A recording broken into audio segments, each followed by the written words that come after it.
Good afternoon. Welcome to the first edition of Pat's Movie Mania podcast. I'm Pat. Nice to meet you all out there. Hope you're watching. And what we're going to try to do each week is review a couple of movies, one more recent and one more contemporary, say in the last 20 years. And if we have time, we will get into some of the older stuff.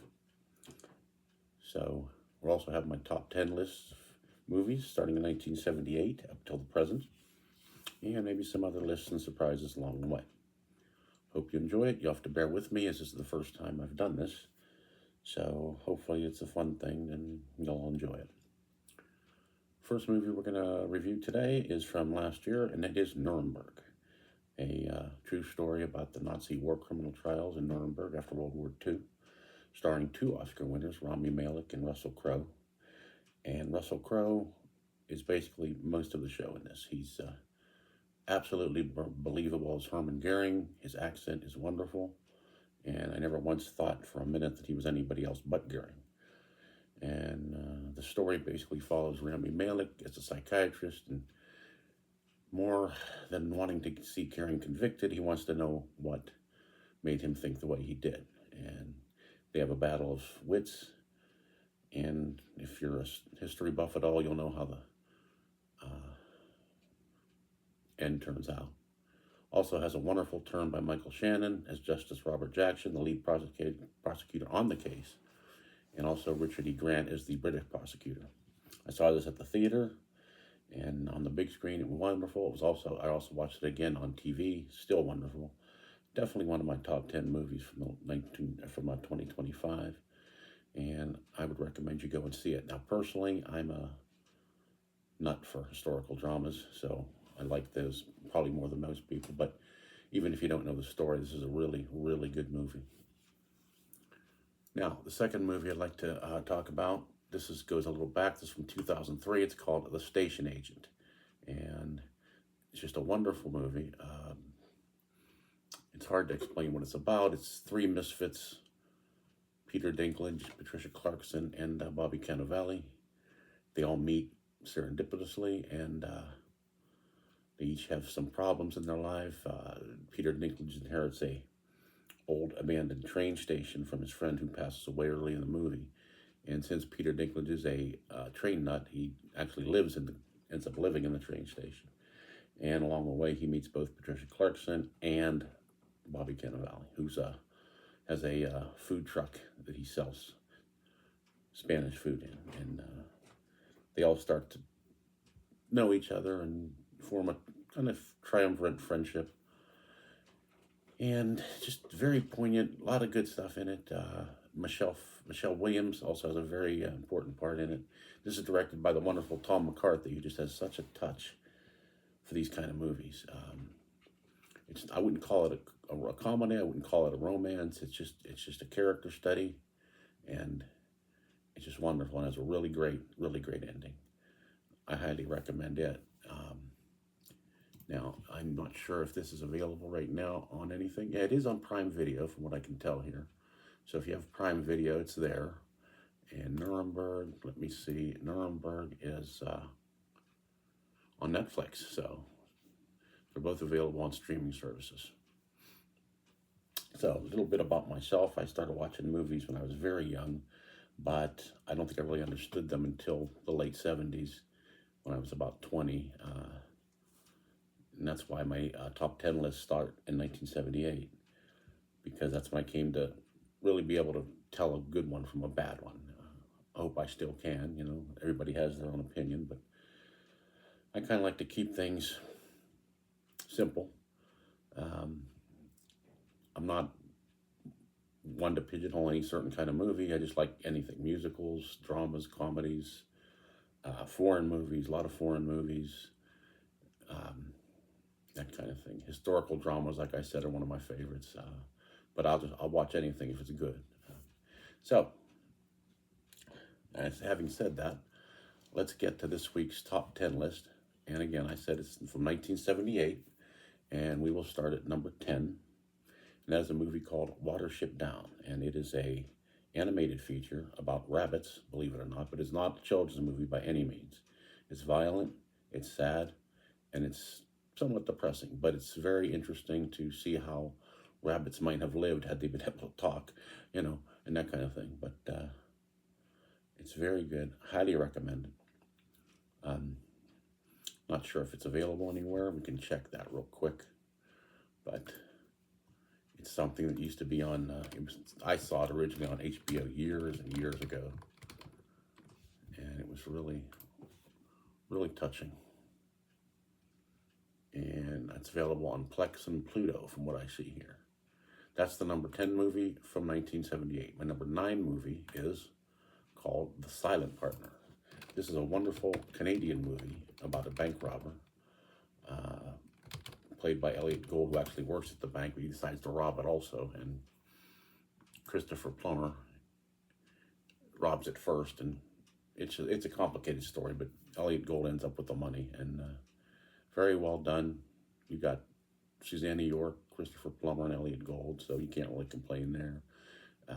This is available for rental if you ever get a chance to see it anywhere. It's called The Silent Partner. It's from 1978.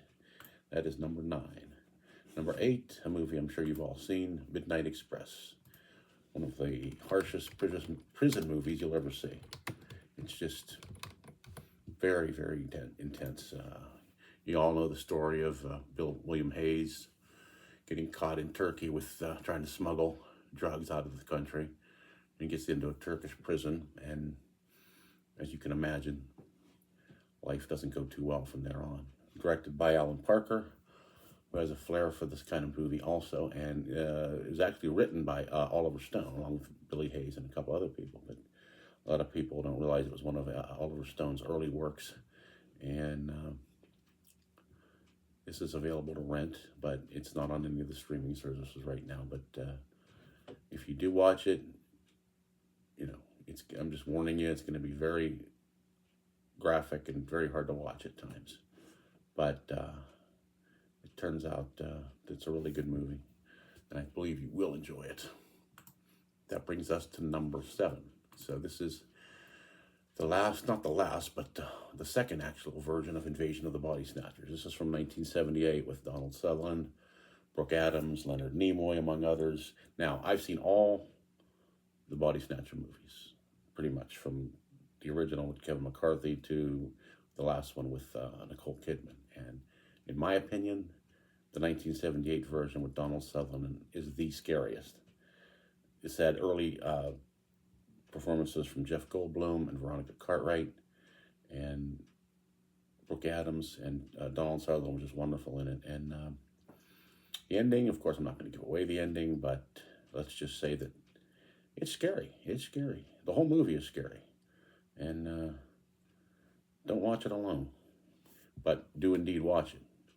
Let me just take a quick check here, and we'll see if we can find where that is, if that's available anywhere right now. And on Tubi, that's free, but it's got commercials, so that's not too bad. So that was number 7. Number 6, one of the last movies I saw at a drive-in, 1978. I actually saw it in 1979. Heaven Can Wait, Warren Beatty's comic masterpiece. Everybody knows the story here. He dies. He comes back in an old man's body, but gets another body, becomes a football player, and leads the Rams to the title, or whatever he does. But now this is the kind of movie that, without great actors, great writing, great directing, it's just going to be plain silly. But it doesn't end up that way.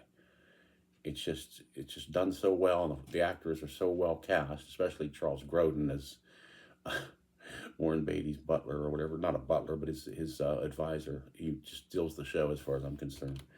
And Diane Cannon is hilarious in this also. So, yeah, check this out if you ever can. Heaven Can Wait with Warren Beatty, James Mason, Charles Grodin, Diane Cannon, Jack Warden. Just a wonderful, great cast, available to rent. And that brings us to number 5. Okay, to me, one of the greatest movie musicals of all time from the summer of 1978, Grease. Now, who doesn't like Grease? No. Even if you don't like musicals, you got to love this. The penultimate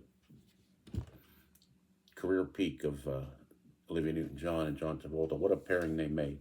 Some great music in there, just wonderful dancing. I just fell in love with it. I've watched it over and over again. You're not going to not enjoy this. Anyone, if you haven't seen Grease yet, it's available on Paramount, and highly recommend it. A movie musical at its best. So you got Olivia Newton-John, John Travolta, Stockard Channing, Dee Conn, Jeff Conaway. Just very enjoyable movie. So that brings us to, let's see what we got here. Number 4. Ooh, now this is one of the scarier ones here. This is George Romero's Dawn of the Dead, his first sequel to Night of the Living Dead, released in 1978. Now, this was filmed not too far from me in Pittsburgh, in one of the malls out there, and the zombies are just, for the time, they didn't have the big special effects and everything like that, but scary, funny, unexpected stuff happening. Just one of your scarier zombie movies. And let me tell you, these zombies were not to be messed with.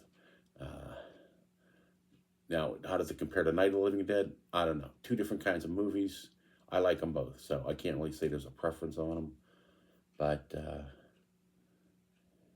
on a scary night, you're out there by yourself, check out Dawn of the Dead. See if you can sleep real well that night. I didn't, but then again, that's me. And that was a long time ago when I saw it. I didn't see it at the theater, but I did see it on probably a rental, once a rental started. Videotapes, if you can remember back that far. Not too many stars in it. Ken Foree is one of the stars, and he's been in a few other movies, but this wasn't a high but big budget movie. It was low budget, like its predecessor. It is also available just to rent. Now, number 3, again, my opinion, one of the greatest comedies of all time, just pure comedy. National Lampoon's Animal House, released in the summer of 1978, and just set all kinds of records. There are those who criticize it for its juvenile humor, but the fact is the movie was funny, and it was laugh out loud funny, and it was witty, and it was very well written, very well cast. My personal favorite was Tim Matheson as Otter. Although John Belushi was great, but there's so many great scenes in this, and if any of you are older, went to college in that era, you'll really identify with this movie. And I liked it so much, I would go every Sunday to the matinee for $1 to the old theater and see it, because you didn't have videotape back then to watch something over and over again. So if you want to see the movie, you had to go back to the theater. So about 10 straight weeks I saw it until I had it pretty much all memorized. One of your better comedies of all time, directed by John Landis, National Lampoon's Animal House. You can't find it, you'll find it to rent. Okay. That brings us to, I believe, number 2. Okay, now I consider this one of the best horror movies of all time. Halloween. Made on a shoestring budget for just a few $100,000. Just redefined the horror movie. There are so many scary things in this, things that you don't even see the first time around. You all know the story of the killer, Michael Myers, coming back to his hometown after escaping the loony bin and, wreaking havoc on the town, killing as many people as he can. That's what he does. And just, watch it over and over. Look at the little things that are in there. Sometimes you won't see him. He'll be lurking in the bushes or in a mirror, and you don't even notice him the first time. This was John Carpenter's first really big hit. And again, with the shoestring budget he had, what a job he did. And Jamie Lee Curtis in her first starring role was outstanding. And I highly recommend that for a horror movie. So, are you ready? Are you ready for number 1? Well, first, before we do that, let's see if Halloween is it. Halloween's always on somewhere, so you can find it. Right now, it's on Fossum and Plex. Again, commercials, but still not too bad.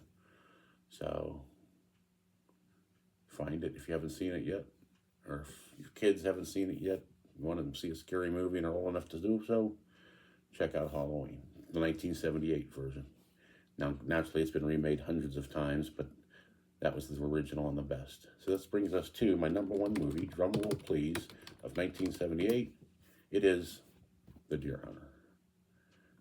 Movie about 3 friends who go off to Vietnam in their early 20s, and gung-ho to get there. And when they get there, of course, they find out it's not all it's cracked up to be. And it doesn't have a good ending, but it has so many realistic scenes. This is realism at its best, directed by Michael Cimino. Won the Oscar for Best Picture. Robert De Niro did not win for Best Actor, although he probably should have. Christopher Walken won for Best Supporting Actor in one of his early roles. And John Savage, John Cazale in his last movie, Meryl Streep in one of her first. Just an amazing cast. And just as a side note, part of this, the bowling alley scene was filmed in my hometown of Struthers, Ohio. And my brothers actually got to go down and see them filming it. I was too lazy to go, so I didn't go. I always forget that. And also small roles by George Zinza and Britannia Alda.